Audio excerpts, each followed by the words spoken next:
Theater companies work hard to put terrific dramatic productions on stage. So it's never good when what's happening in the back office is making headlines instead. That happened not long ago at the critically acclaimed Soulpepper Theater Company, based in the provincial capital. It now has a new artistic director who's rebuilding the company in some pretty inventive ways. Weyni Mengesha formerly directed shows there, and after many years in the U.S., is now at the helm of Soulpepper, and she joins us now for more. So nice to meet you. Nice to meet you. Well, we're going to get to the other business later, but I want to know first off the top, you're in the States. Why come back? I think I've always had a plan to come back eventually. Yeah? I think I wanted to go out and make sure that I experience directing all over the world, and but Toronto's my home and Canada's my home, and I wanted to be a part of what I feel is a big shift in the theater community in Toronto. It's an exciting time to come back.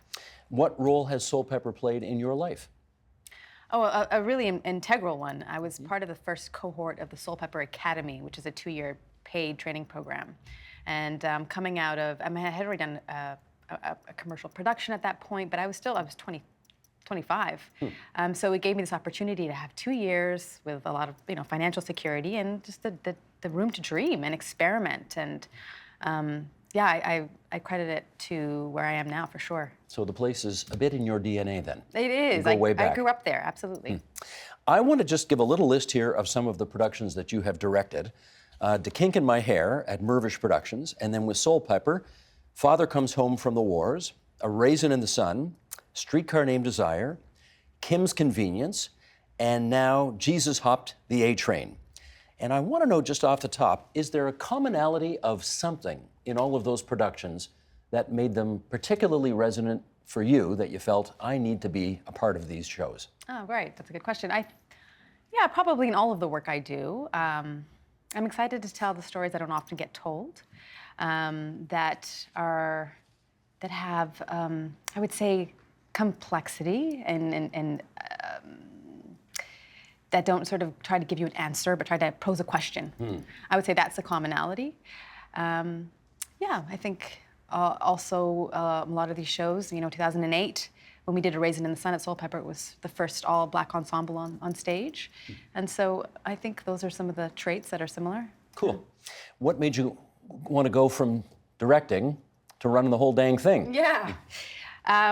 Well, it is, I think I was excited about the conversation expanding. So usually as a director, I'm having a conversation with an audience, and now I'm having a conversation with a city, or with a country, really, and how we're going to make an impact, and what Canadian theater means on the international landscape.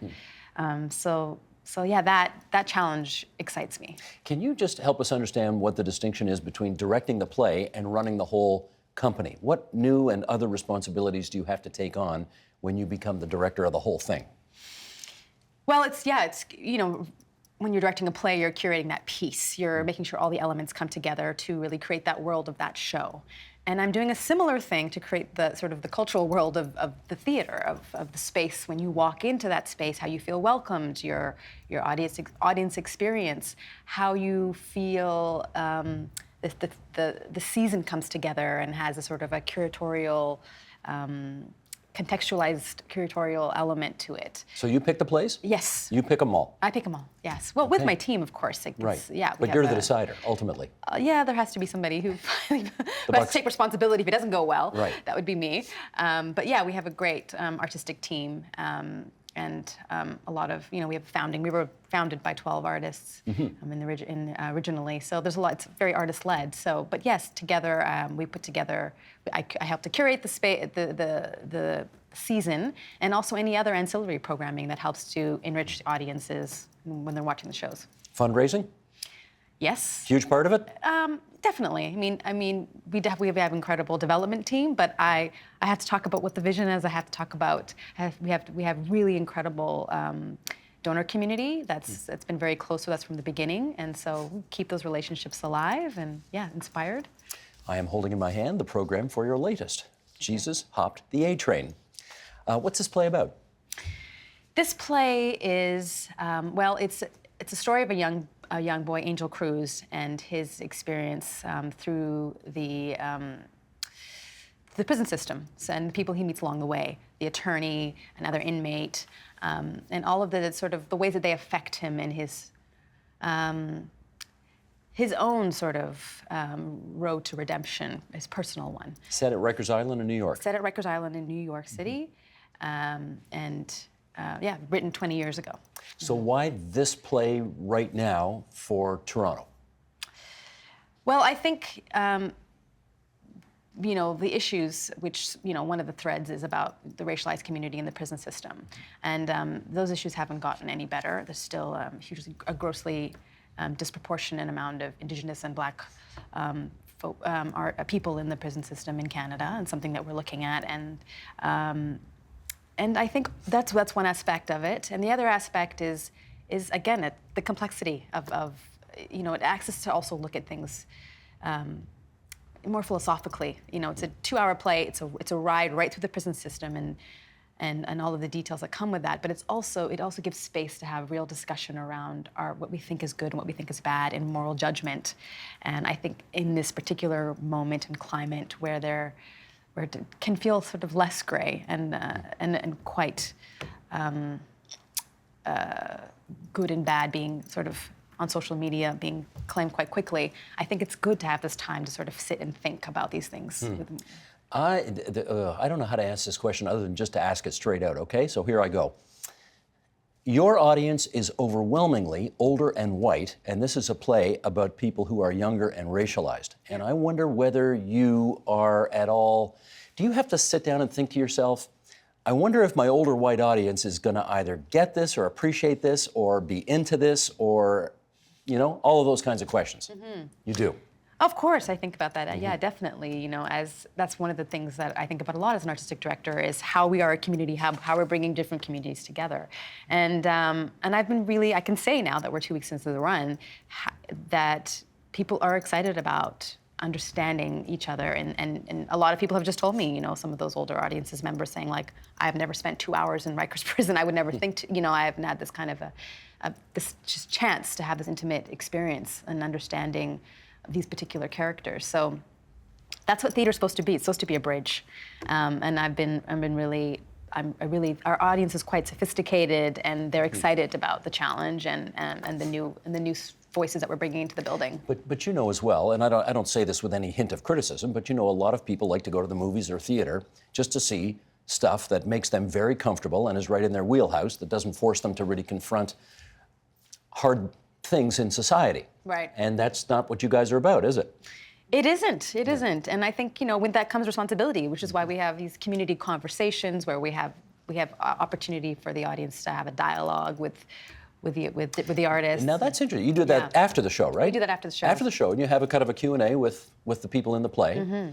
And that's unusual for a couple of reasons. Number one, it's a great way to get people together and further the conversation. But number two, I find at most plays, they want you out of there real fast, right? Right. They want to let the staff go home, they want to clean up the theater, they want people getting out, and you're kind of inviting people to stick around longer. So good for you. Well done. Well, I think we have to. We're competing with, everybody has content on their device at this point, and so we have to make it a social place that makes it a very specific experience. Your lead actor in this play is different. Do you want to explain how and why? You mean, Javier being, yes. I think that... Javier Lopez plays Angel Cruz, and he's transgender, and does that go into your, again, I know a little bit about the theater, but I'm not an expert at any of this. So how much of being transgender goes into your choice of deciding to cast him in this part? To be honest, it was nothing to do with that. He's an exceptional young actor, but I can say that there is definitely underrepresentation of that community on stages, so I'm proud that we're a part of making space for that, and that I know he's inspiring a lot of people, not just transgender community, but also the Latinx community, for being a lead role in this show. It's just making space for new people to be seen on stages.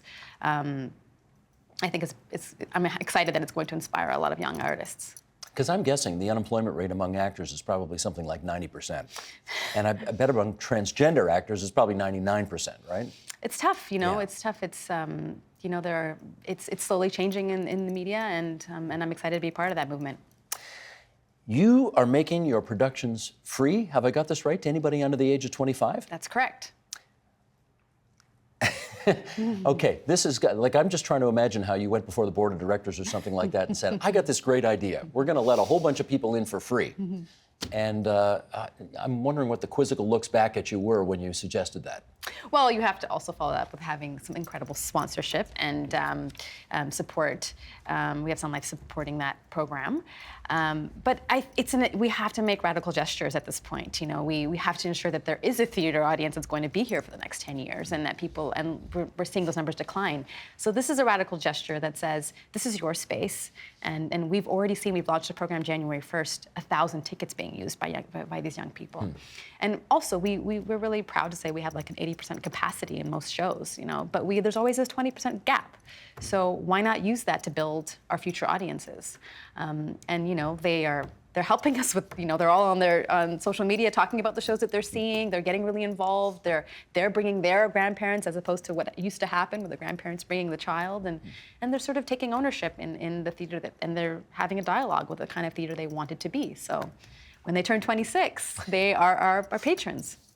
Really? Do you think that is likely to happen? If they get in for free at 25, they'll buy a ticket at 26? I think it's not just 25. They're coming in, some of ours are as young as 21, and so they'll be there for years, and they'll start to understand that this is a space for them and take ownership, I think. Gotcha. An investment has to be made, Gotcha. Okay, we alluded off the top to the fact that Soulpepper was in the headlines a couple of years ago for all the wrong reasons, and we got to talk about this a little bit. I'm not going to overdo it, but we got to talk about it a little bit.